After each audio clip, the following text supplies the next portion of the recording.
Today, we're going to take a look at the book of Ruth and what it has to teach us about motherhood. Now, if I were to tell you that we're going to look at the book of Ruth about being a mother, you would probably think that we're going to be looking at the person of Ruth, right? Well, you're partially right in that. We are going to be looking at Ruth, but she's not the only mother that I want us to see from this book. Let's take a look at this book together. The book begins with Ruth chapter 1, opening in verse 1. In the days when the judges ruled, there was a famine in the land. So a man from Bethlehem in Judah, together with his wife and his 2 sons, went to live for a while in the country of Moab. The man's name was Elimelech. His wife's name was Naomi, and the names of his 2 sons were Mahlon and Chilion. They were Ephrathites from Bethlehem, Judah, and they went to Moab to live there. Now Elimelech, Naomi's husband, died, and she was left with her 2 sons. They married Moabite women, one named Orpah and the other Ruth. After they had lived there about 10 years, both Mahlon and Chilion also died, and Naomi was left without her 2 sons and her husband. So the first mother that we're actually going to take a look at is not Ruth. It is Naomi. We're going to look at Naomi, and as this book opens, it does not open in a very pleasant way. But, many times that's how people's lives start off. It doesn't always start off that pleasant. And here in this case, Naomi's life was not going well. I mean, her husband had died, her sons had died, and now she's in this foreign land, away from her homeland, and just everything is seems to be going bad. What can we learn from Naomi? Let's take a look. Naomi is such a character who really is very much like the person of Job. We oftentimes focus on how Job was suffering all these bad things and he didn't do anything to deserve it. Well, Naomi seems to be in the same type of situation because she is suffering all these negative things, but she didn't do anything. As far as we're ever told, she didn't do anything to cause that upon herself. But how she responds makes a huge difference, and it teaches us about being a mother. And in this case, even a mother to those who you didn't physically give birth to. That's an interesting lesson, isn't it? Let's take a look at Naomi. As the story continues in verses 6 and 7, we read this. When Naomi heard in Moab that the Lord had come to the aid of his people by providing food for them, she and her daughters in law prepared to return home from there. With her 2 daughters in law, she left the place where she had been living and set out on the road that would take them back to the land of Judah. So now she's going to go back to the land of Judah. She has her daughters in law with her, and they start on this journey together. Verses 8 through 10, we read that then Naomi said to her 2 daughters in law, go back, each of you, to your mother's home. May the Lord show you kindness as you have shown kindness to your dead husbands and to me. May the Lord grant that each of you will find rest in the home of another husband. Then she kissed them goodbye, and they wept aloud and said to her, we will go back with you to your people. It's a sad moment right here. I mean, it is with Naomi, and as she looks at these daughters-in-law who are part of her family at this point, they've been living together for a time in this foreign land and clinging together. She sends them away with a blessing. And she says that, may good things come your way from the Lord. May the Lord bless you in different ways and show you the same type of kindness that these women had been showing their husbands. I think there's a lot that we can learn about Naomi, about being a mother through this. Talking about this kindness that she sees in others and encouraging that in others. And how the kindness that we show is a reflection of the Lord's kindness as well. And asking, of course, that the Lord will show us kindness as we show kindness to others. Now, as she requests that they go back, Orpah does actually agree to leave, and she does go back to her way. Well, we don't know really what else happens to her. After all, this book is not named Orpah, it's named Ruth, isn't it? Because Ruth is going to do something different. So the second mother, or the person that we're going to learn motherhood about, is Ruth. How does Ruth respond to Naomi? You probably know this, it's very well known, but even if you know it, let's take a look at it together. Her response in verses 16 and 18. But Ruth replied, "Don't urge me to leave you or to turn back from you. Where you go, I will go, and where you stay, I will stay. Your people will be my people, and your God, my God. Where you die, I will die, and there I will be buried. May the Lord deal with me, be it ever so severely, if even death separates you and me." When Naomi realized that Ruth was determined to go with her, she stopped urging her. This is the type of devotion that Ruth has. I think this is also something we can learn about a mother and motherhood is this type of devotion that they are going to be devoted to people, devote themselves to people, and just show this type of kindness. Because Naomi has already talked about the kindness that Ruth has shown to her husband, but now the kindness that Ruth shows is not just to her husband who has died, but now Ruth is also showing this kindness to her mother-in-law. This is a very important thing that Ruth is determined to help her mother-in-law to be able to make sure that she can get back on her feet and that things will continue to go well for her because, after all, they have become family. And she is making this full-fledged commitment, if you will, that she is completely committed that wherever Naomi goes, she's going to go. Whatever Naomi's going to do, that's what she's going to be doing. As long as, it has to do with pleasing God and being there with her and helping her and showing this type of kindness. That is what we can learn so much from the person of Ruth.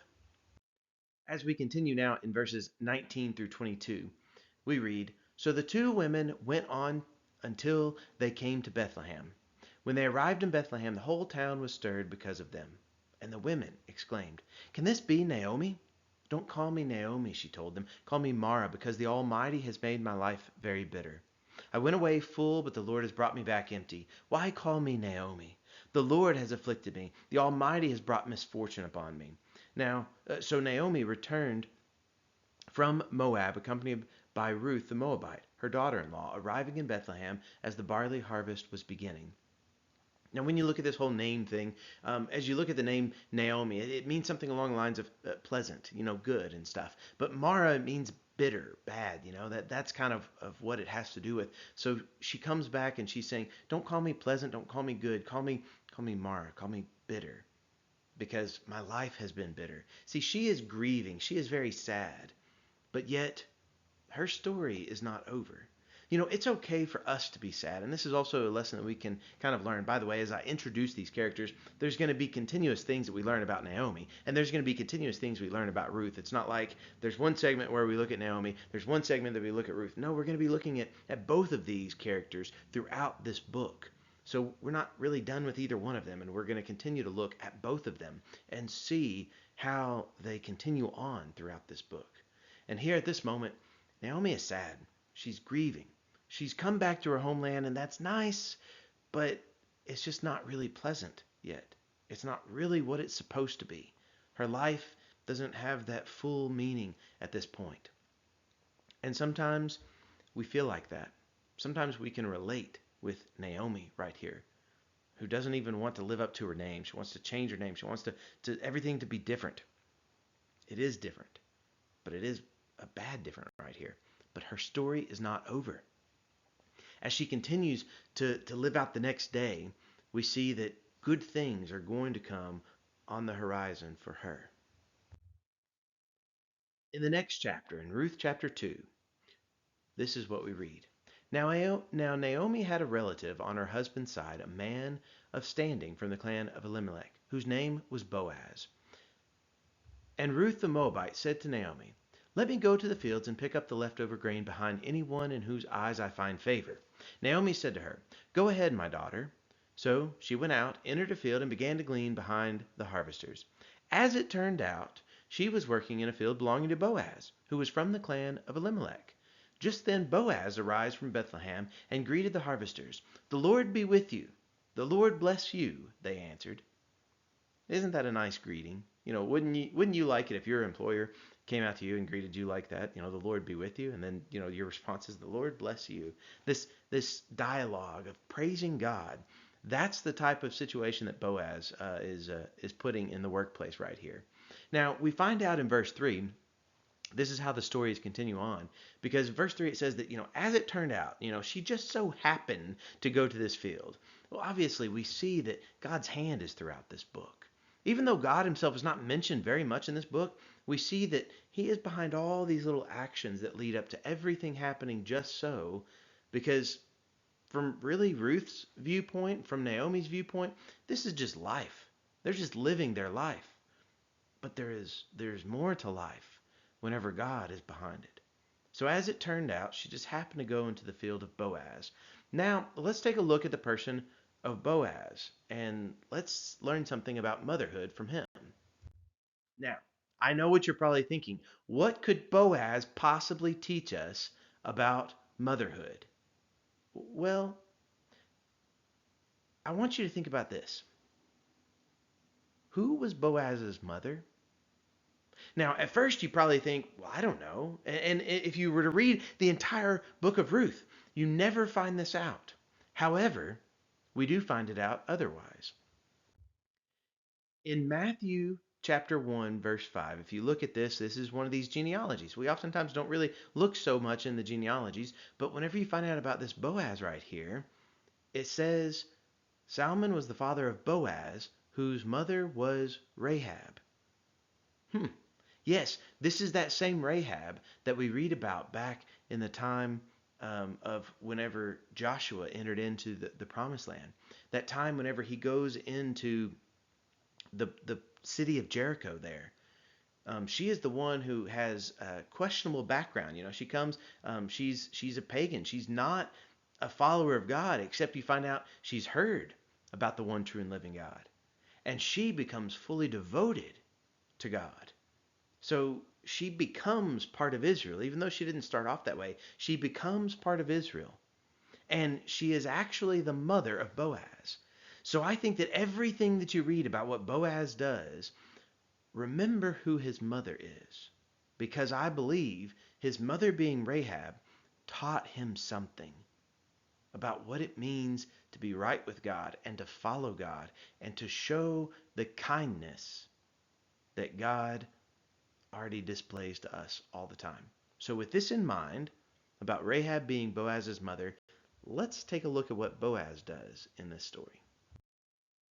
In Ruth chapter 2, verses 8 through 10, we find out just how much Boaz is wanting to take care of her. I mean, whenever you look at it, he's just talking about everything that they can do for her, all the different ways in which she can get water, that other people are going to take care of her and help her out and stuff like that. She is this poor person who is working in the fields, and she's allowed to go into the fields and to gather whatever she can, but he's going kind of even more than just what's expected of him or just required of him.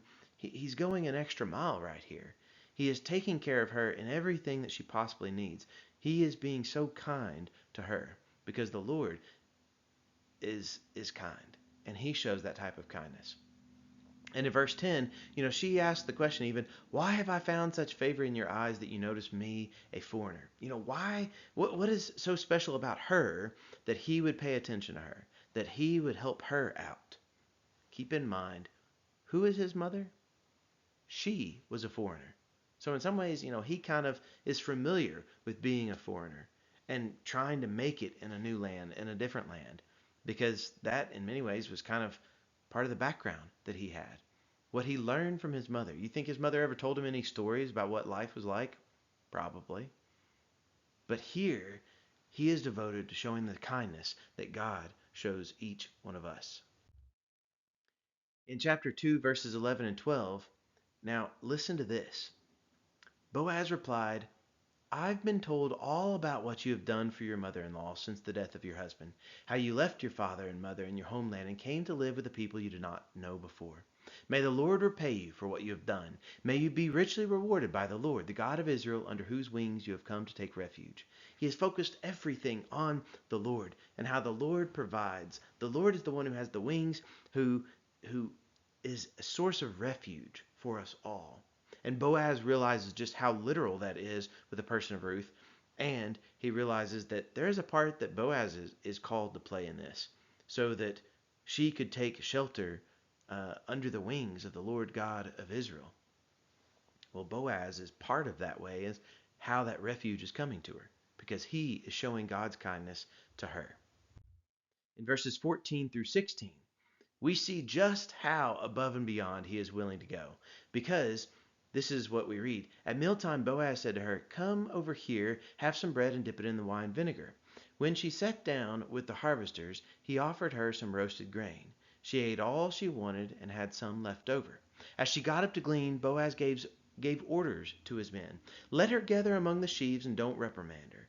Even pull out some stalks for her from the bundles and let them and leave them for her to pick up, and don't rebuke her." This is going above and beyond. Where did he learn this type of behavior from? His mother, of course, would have taught him some things about taking care of other people, of showing this kindness, of showing this type of love. And Naomi is most certainly thankful for the kindness that Boaz is showing to her family, and especially showing to Ruth.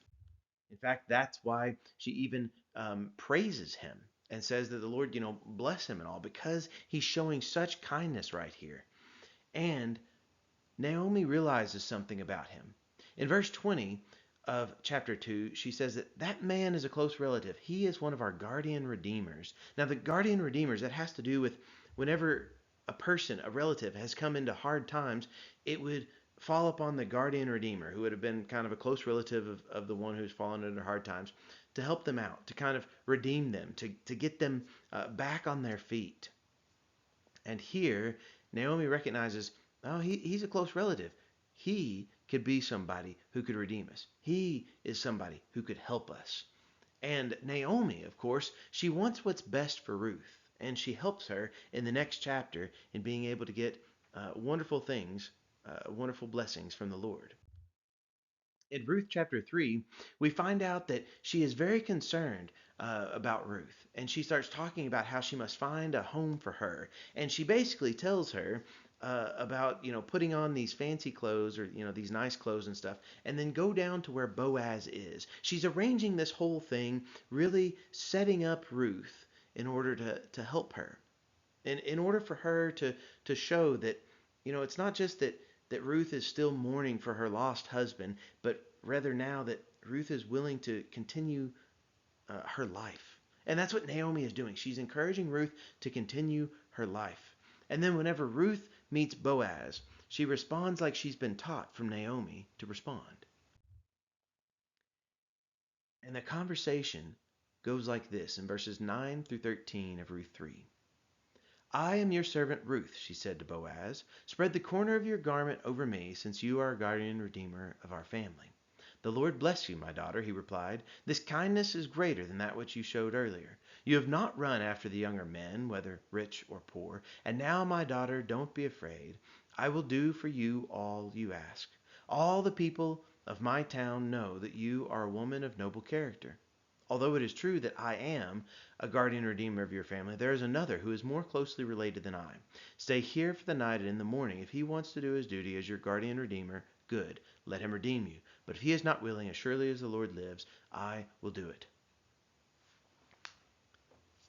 He recognizes this kindness that he is being shown. By the way, the word kindness, yes, I've said it a lot, but it's actually one of these words that shows up so much within this book, because it's a big lesson for us to learn from the book of Ruth, is showing kindness to others, just like the Lord has shown kindness to us.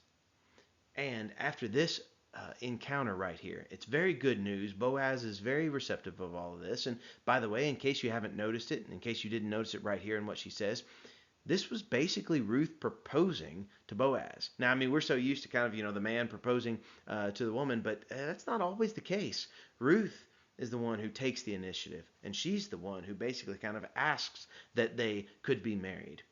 And then, after this occasion, Ruth goes and she tells Naomi. And Naomi encourages her to wait, because she knows that Boaz will take care of them. And that's exactly what he does in the next chapter. See, in the next chapter, what he does is he sees that guardian redeemer that he had talked about before starts coming around. And then he arranges this thing. and he starts talking to that person, and he calls him over, he sits down, they start talking about it. He tells him this whole thing about this property and everything, and he says, hey, there's this property, all this stuff that Naomi has. They've fallen into hard times, they need somebody to redeem it. Will you redeem it? You're the one that has the right to it. And he at first responds with, I will redeem it. But then Boaz tells him in verse 5 that on the day you buy the land from Naomi, you will require Ruth the Moabite, the dead man's widow, in order to maintain the name of the dead with his property. Well, see, it sounded like a good deal, just not for this guy whenever that last bit of information was given. When that last bit of information is given, the guardian redeemer, who is closer than Boaz, he just says, "Oh, I mean, I can't do it. It'll cause problems for him." I don't know exactly why, but he just says he can't do it, and he says, you can do it though, and he gives Boaz the go ahead to do that, and that is exactly what Boaz does. And in this next slide right here, what we find out is we see the happy ending to this book. In Ruth 4, verses 13 through 17. So Boaz took Ruth, and she became his wife. When he made love to her, the Lord enabled her to conceive, and she gave birth to a son. The women said to Naomi, Praise be to the Lord, who this day has not left you without a guardian redeemer. May he become famous throughout Israel. He will renew your life and sustain you in your old age. For your daughter-in-law, who loves you and who is better to you than 7 sons, has given him birth. Then Naomi took the child in her arms and cared for him. The women living there said, Naomi has a son, and they named him Obed. He was the father of Jesse, the father of David. See, all the women, they praise the Lord for what he has done, and they look at this guardian redeemer, the one who has redeemed this family, the one who has helped this family, the one who has shown the kindness of God to this family. So what do we learn about motherhood in this? In this book, it teaches us about God. It teaches about the kindness of God, the kindness that we are called to show. We also see this statement about this Redeemer. Well, the very end of the book kind of points toward the big thing about who this is. Maybe you noticed it at the very end of verse 17, because it says the father of David. You ever heard of a David in the Bible? Yes, you have. And guess what? It is this David. Yes, this is David who is going to be the king of Israel. At the end of Ruth, this is where we get to.